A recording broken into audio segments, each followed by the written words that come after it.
నమస్కారం. జలాల్పూర్ గ్రామస్తులందరికీ కూడా నమస్కరిస్తూ ఈరోజు భువనగిరి నియోజకవర్గంలో మొదటి గ్రామ సభలో ఇక్కడ పార్టిసిపేట్ అవుతున్నాం. ఇక్కడ జలాల్పూర్ గ్రామ పంచాయత్ ఆవరణలో మరి ఈ గ్రామ పెద్దలు, గ్రామానికి సంబంధించిన అందరి సమక్షంలో ఇక్కడ రెవెన్యూ అధికారులు, ఆర్డీఓ గారు వచ్చిండ్రు, మండల పెద్దలు ఉన్నారు, గ్రామస్తులు పెద్దలు అందరూ, మహిళలు, పురుషులు అందరి సమక్షంలో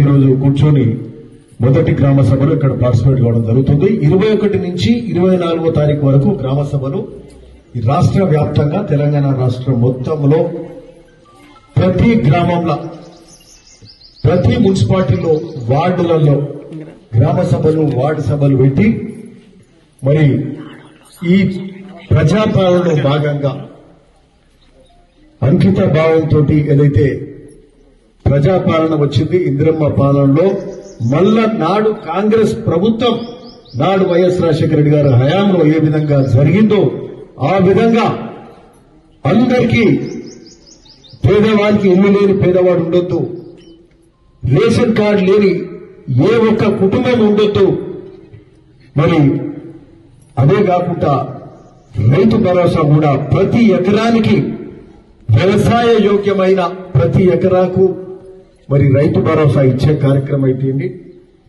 రైతు కూలీలు భూమి ఉన్న వారికి ఇస్తుండ్రు, మా పరిస్థితి ఏందని అడిగినప్పుడు నాడు వరంగల్ రైతు సభలో నాడు రాహుల్ గాంధీ గారు వచ్చినప్పుడు మరి రైతు కూలీలకు కూడా మేలు చేసే కార్యక్రమం చేస్తాము అని నాడు మాట్లాడుకోవడం జరిగింది. ఆ విధంగానే దానికి అనుగుణంగా వచ్చిన ప్రజాపాలనలో కాంగ్రెస్ ప్రభుత్వంలో రైతు కూలీలకు కూడా, వాళ్లకు కూడా, మీకు కూడా మేలు చేసే కార్యక్రమం ఈరోజు తెలంగాణ ప్రభుత్వం ఇందిరమ్మ ఆత్మీయ భరోసా పేరు మీద ఆ రైతు కూలీలకు ఏదైతే ఎన్ఆర్ఈజీఎస్ పథకంలో ఉన్నవాళ్లు 20 రోజులు కనీసం 10 దినాలు చేసిన వాళ్లకు, 20 రోజులు కనీసం 10 దినాలు చేసిన వాళ్లకు ఈ ఇందిరమ్మ ఆత్మీయ భరోసా కింద సంవత్సరానికి 12,000 రూపాయలు ఇచ్చే కార్యక్రమం చేస్తూ అందులో మొదటి విడతగా 6,000 రూపాయలు ఇచ్చే కార్యక్రమం ఈ రోజు మొదలవుతుంది.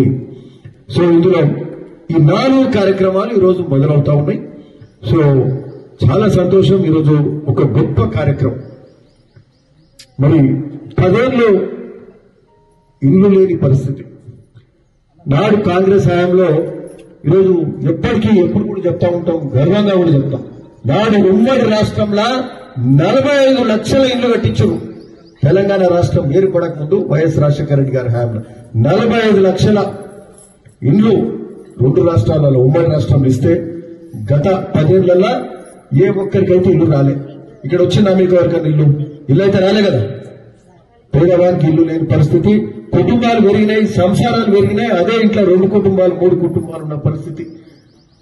రేకుల ఇండ్లు, తాటిపత్రులు కప్పుకున్న ఇండ్లు, కప్పలేని వాళ్ళు, అట్లాంటి పరిస్థితి ఒక ధనిక రాష్ట్రంలో దాపరించిందంటే ఇది నిజంగా చాలా అన్యాయం అయిపోయినాం. గత 10 ఏళ్లు ఈరోజు దానికి సమస్య పరిష్కారం కోసం ఇందిరమ్మ ఇండ్లు ఇచ్చే కార్యక్రమం గొప్పగా మరి ఈరోజు మొదలు పెడుతున్నాం. ఈరోజు ఈ సర్వేలో అది తీసుకొని 26 తారీఖు నుంచి ఇందిరమ్మ ఇండ్లు ఇచ్చే కార్యక్రమం మొదలవుతుంది. రేషన్ కార్డు లేక ఇప్పుడు ఒక్కొక్కరికి 6 కిలోల బియ్యం వస్తాయి. రేషన్ కార్డులలో ఆ కుటుంబ సభ్యులు పెరిగితే ఆ పిల్లగాని పేరు కూడా ఎంటర్ కావాలి. ఎంటర్ కాలే కదా. అది పిల్లలు పుట్టిండ్రు, 5 ఏళ్ళు 10 ఏళ్ళకి వచ్చిండ్రు, వాళ్ళు కూడా భోజనం చేస్తారు, వాళ్ళకి 6 కిలోలు కావాలి.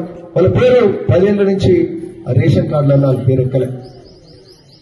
కొత్త రేషన్ కార్డులు ఆ కుటుంబంలో పెళ్లిళ్ళు అయినాయి, కొత్త సంసారాలు ఏర్పడ్డాయి, కొత్త రేషన్ కార్డు ఇవ్వలేదు. కొత్త రేషన్ కార్డు ఆ ఉన్న రేషన్ కార్డుల్లో కొత్త సభ్యులను కూడా చేర్చలేదు. సో ఆ విధంగా కూడా అన్యాయమే జరిగింది. సరే, గత పాలకులు విస్మరించుండొచ్చు. ఈ రోజు ప్రజాపాలనలో కాంగ్రెస్ ప్రభుత్వం రేషన్ కార్డులు ఇచ్చే కార్యక్రమం, మళ్ళా ఉన్న రేషన్ కార్డులల్లో ఆ కుటుంబం, మీరందరూ కూడా గుర్తుపెట్టుకోండి అమ్మాయి, అందరికీ కూడా ఉన్న రేషన్ కార్డులల్లో కొత్త రేషన్ కార్డు వస్తలేదు అనుకుందాం. ఎందుకంటే ఇంట్లో పెళ్లిలైన పిల్లలు ఉంటే, కొత్త సంసారం ఏర్పడితే కొత్త రేషన్ కార్డు, అంతే కదా ఆర్డీఓ గారు. వాళ్ళ కొత్త రేషన్ కార్డు వస్తాయి కొత్త సంసారం ఏర్పడ్డాక.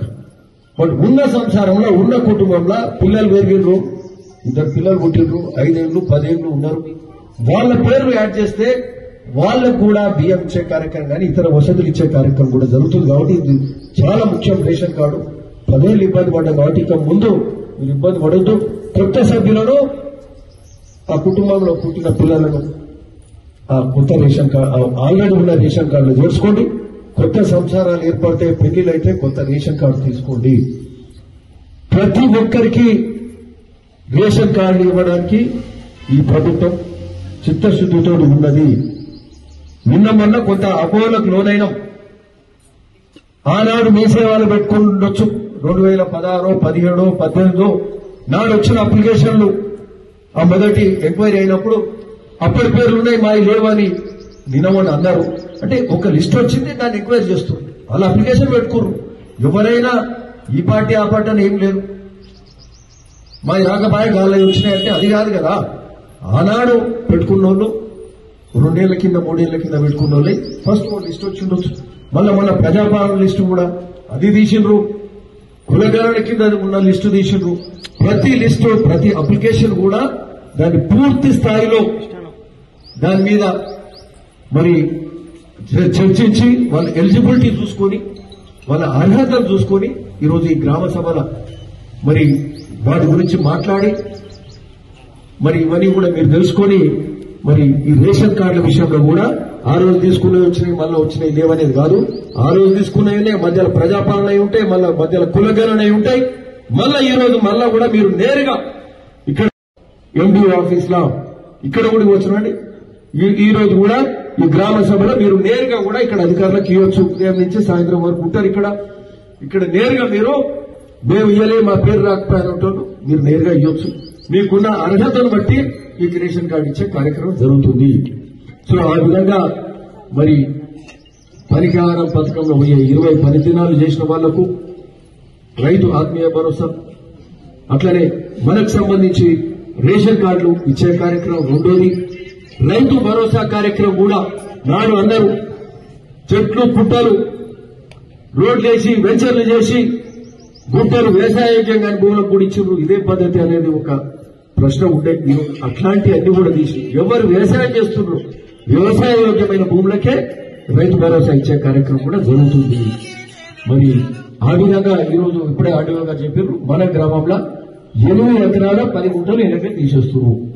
ఇది వ్యవసాయోగ్యంగా భూమి ఉంటే అది తీసేస్తారు. ఒక్కొక్క ఊర్లో 50 ఎకరాలు 100 ఎకరాలు కూడా 500 ఎకరాలు కూడా ఒక ఊర్లో తీసేసారు. అంటే ఒట్టిగా దారాదత్తం చేసారు ప్రజల సొమ్ము తప్పదు. అంటే వ్యవసాయం చేయని భూములకు పుట్టలు పుట్టలు వెంచర్లు బిల్డింగ్ కట్టిన దగ్గర కూడా ఇచ్చేసారు. సో అది మనందరూ కూడా ఇబ్బంది పడ్డారు. ఎట్లా ఇవ్వబడుతుంది మాకేంటిదంటే సరే అడ్డమైన భూములకు తీసేసి వ్యవసాయోగ్యమైన భూములకు ఇచ్చే కార్యక్రమం చేస్తూ రైతు భరోసా 6,000 రూపాయలు ఎకరానికి ఇచ్చే కార్యక్రమం చేస్తూ రైతు కూలీలకు మాకు రాకపోయిన వాళ్లకు రైతు ఆత్మీయ భరోసా ఇంద్రమ్మ ఆత్మీయ భరోసా ఇచ్చే కార్యక్రమం కూడా జరుగుతుంది. మరి అట్లే ఇంద్రమ్మ ఇల్లు కూడా ఈరోజు ప్రతి నియోజకవర్గానికి 3,500 ఇండ్లు ఇచ్చే కార్యక్రమం ఒక్కొక్క నియోజకవర్గానికి మన భువనగిరి నియోజకవర్గానికి 3,500 ఇండ్లు ఇచ్చే కార్యక్రమం కూడా జరుగుతుంది. ఆ విధంగా ప్రతి గ్రామంలో అర్హులందరినీ కూడా ఈరోజు చూసిండ్రు. మన దగ్గర చూస్తే ఫర్ ఎగ్జాంపుల్ ఇందిరమ్మ ఇప్పుడు ఒక్కటి అంటే మీకు క్లారిటీగా చెప్తున్నాం, రేషన్ కార్డులో అయితే సమస్య లేదు, ప్రతి ఒక్కరికి రేషన్ కార్డు వస్తుంది. ఇక నేను అర్హులందరికీ రేషన్ కార్డు వస్తుంది. అర్హులైన రైతు ఆత్మీయ భరోసా వాళ్ళకు ఖచ్చితంగా రైతు ఆత్మీయ భరోసా 12,000 రూపాయలు వస్తుంది. మొదటి దఫా 6,000 వస్తుంది. రేషన్ కార్డు వస్తుంది. ఇంకా ఇంకోటి ఏముంటుంది మనకు రేషన్ కార్డు ఉంటుంది, ఇంద్రమ్మ ఆత్మీయ భరోసా వస్తుంది, రైతు భరోసా ప్రతి ఎకరాకు వ్యవసాయోగ్యమైన భూమికి వస్తుంది. ఈ 3 కన్ఫ్యూజనే లేదు. ఈ రోజు చేసే 4 పథకాలలో 3 ఏమి కన్ఫ్యూజనే లేదు. ఇక ఉన్నదేంటి ముఖ్యం అంటే ఇందిరమ్మ ఇల్లు ఒక్కొక్క ఇంటికి 5 లక్షల రూపాయలు ఇందిరమ్మ ఇంటికి ఇచ్చే కార్యక్రమం జరుగుతుంది. ఈ కార్యక్రమానికి మన నియోజకవర్గంలో భువనగిరిలో 3,500 ఇళ్లు ఇచ్చే కార్యక్రమం మొదలవుతుంది. ఈ 3,500 ఇళ్లకు సంబంధించి మరి నిన్న మొన్న దాకా సర్వే కూడా చేసిండ్రు. ఈ రోజు నుంచి గ్రామ సభలు మొదలైనవి. ఫర్ ఎగ్జాంపుల్ మన పోచంపల్లిలో 22 ఊర్లు ఉన్నాయి. పోచంపల్లి మున్సిపాలిటీలో ఒక 13 వార్డులు ఉన్నాయి. రోజు 4 గ్రామాలు తీసుకుంటూ ఓ రోజు 5, 6 వస్తాయి. ఈ 4 రోజులలో ఇవాళ మొదలు పెడితే 24వ తారీఖు వరకు మొత్తం ప్రతి గ్రామంలో సర్వే అయిపోతుంది. ఈ రోజు జలాల్పూర్ అయింది, మేననగర్ అవుతుంది, రేపు శివారెడ్డిగూడెం అవుతుంది, మన గోస్కొండ అవుతుంది. ఇట్లా ఇక్కడ ఏది ఇక్కడ నూతిగూడెం ఇవన్నీ అత్తమ్మగూడెం అవుతుందా ఇవాళ లేదా పెద్దవాళ్ళపల్లి అవుతుంది. సో ఇట్లా ఈ రోజు 4 జగత్పల్లి అవుతుంది, రేపు కొన్ని గ్రామాలు ఇవన్నీ చేసుకుంటా మరి ఎంతో 26వ తారీఖు నాడు ఈ సర్వేలన్నీ అయిపోయినాక ఈ లిస్టుల ప్రకారంగా కొత్త రేషన్ కార్డుల వరకు కొత్త, అట్లే రైతు ఆత్మీయ భరోసా 12,000 ఇచ్చే కార్యక్రమం, మొదటి విడత 6,000 ఇచ్చే కార్యక్రమం, రైతు భరోసా ఎకరానికి 6,000 ఇచ్చే కార్యక్రమం, మరి అట్లనే ఇందిరమ్మ ఇండ్లది కూడా. సరే మన గ్రామంలో అంటే ఉన్నట్టు మాట్లాడుకోవాలంటే ఒకసారి అందరికి ఇల్లు ఇచ్చే కార్యక్రమం జరగదు.